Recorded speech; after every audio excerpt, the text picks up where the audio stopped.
ప్రకృతి కవిత. ప్రకృతి కవిత గురించి మనము ఈరోజు తెలుసుకుందాము. ప్రకృతి కవితలో కొంతమంది కవులు వాళ్ళు రాసినటువంటి ప్రకృతి కవితలు.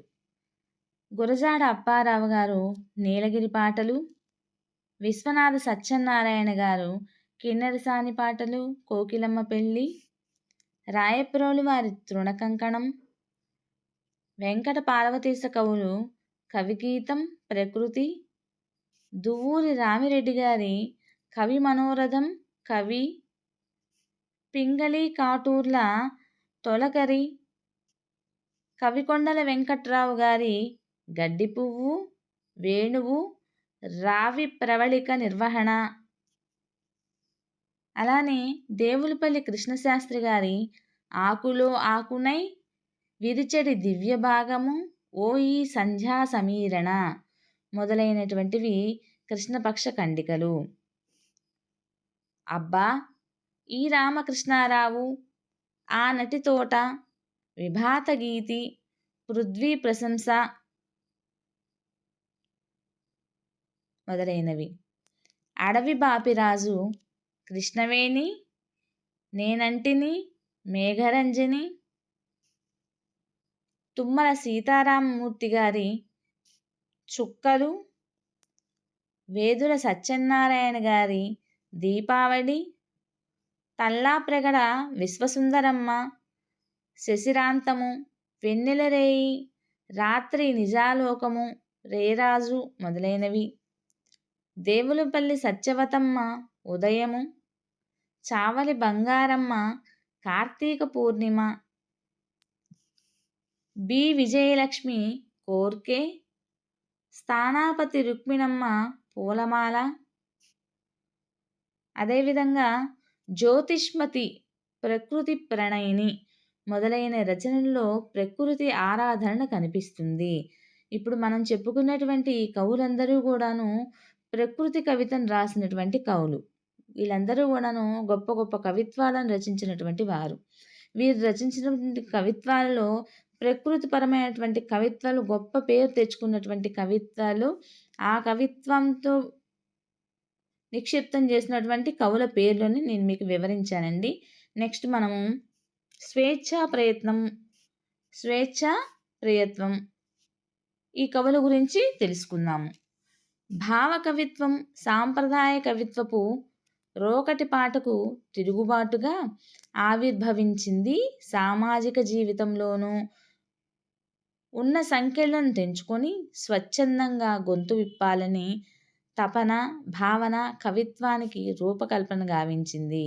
అదే స్వేచ్ఛా ప్రియత్వము. కవికొండల వెంకట్రావు గారు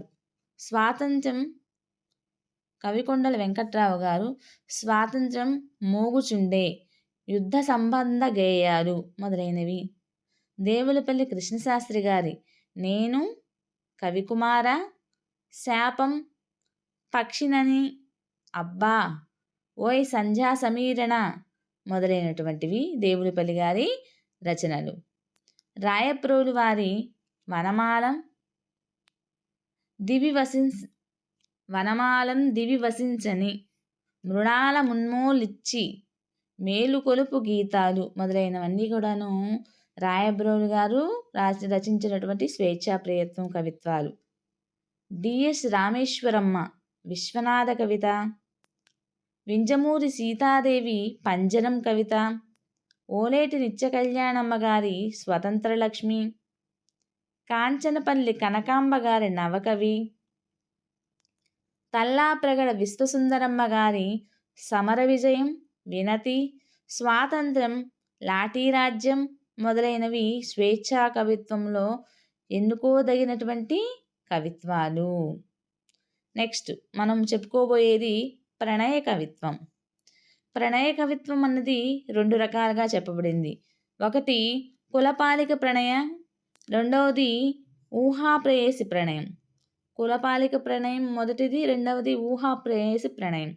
కులపాలిక ప్రణయంలో నాయని, విశ్వనాథ, దువ్వూరి ముక్షులు.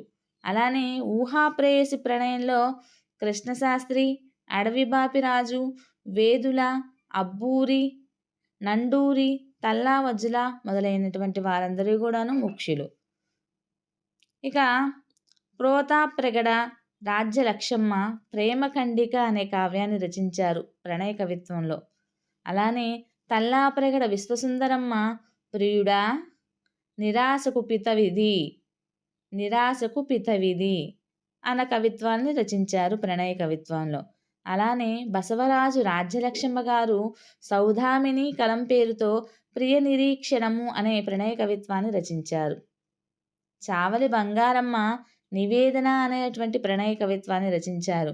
స్త్రీలే కాకుండా ప్రణయ కవిత్వాన్ని విశ్వనాథ, నండూరి, బాపిరాజు, నాయని, తల్లావజ్జుల మొదలైనటువంటి పురుష రచయితలు కూడా ఎంతోమంది ప్రణయ కవిత్వాన్ని రచించిన వారు ఉన్నారు. ఇప్పుడు మార్మిక కవిత్వాన్ని గురించి తెలుసుకుందాం.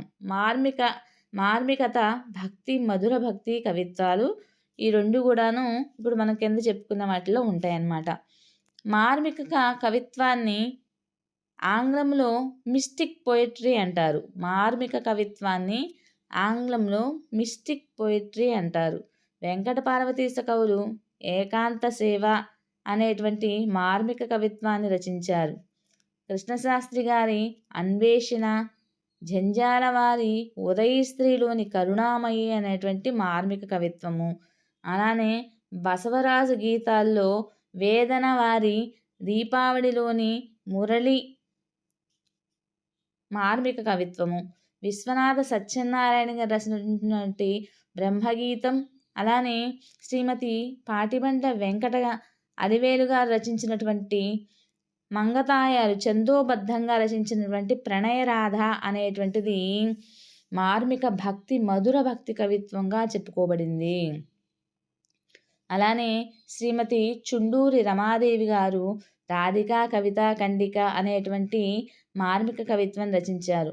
బ్రహ్మ సమాజ ప్రభావంతో నాడు ఏకేశ్వరోపాసనను, బ్రహ్మ సమాజ సిద్ధాంతాలను బోధించి ప్రచారం చేసే నిమిత్తం వచ్చినటువంటి బ్రహ్మగీతాల్లో కృష్ణశాస్త్రి మహతి అనే గీతిక సంపుటిని మార్మిక భక్తిగా రూపొందించారు. ఋగ్విధి పేరిట బ్రహ్మర్షి రఘుపతి వెంకటరత్నం నాయుడు గారి ఆంగ్ల పద్యాలకు అనువాద రచన చేశారు. తల్లాప్రగడ గారి విశ్వసుందరమ్మ, నౌకాదమనమును, పూజానము మొదలైనటువంటివి రచించారు. ఇవన్నీ కూడాను మార్మిక కవితకు గుర్తుగా చెప్పుకోబడినటువంటి గొప్ప కవితలుగా పేరెన్నికబడినవి. సో టీచర్స్, మీకు కనుక ఈ వీడియో నచ్చినట్టయితే ప్లీజ్ లైక్ చేయండి, షేర్ చేయండి, సబ్స్క్రైబ్ చేయండి, అలానే సపోర్ట్ చేయండి. మీరిచ్చే లైక్స్ తోటి మేము ముందడుగు వేయడానికి, మంచి మంచి వీడియోస్ అప్లోడ్ చేయడానికి అవకాశం ఉంటుంది. ప్లీజ్ లైక్ చేయండి, షేర్ చేయండి, సబ్స్క్రైబ్ చేయండి.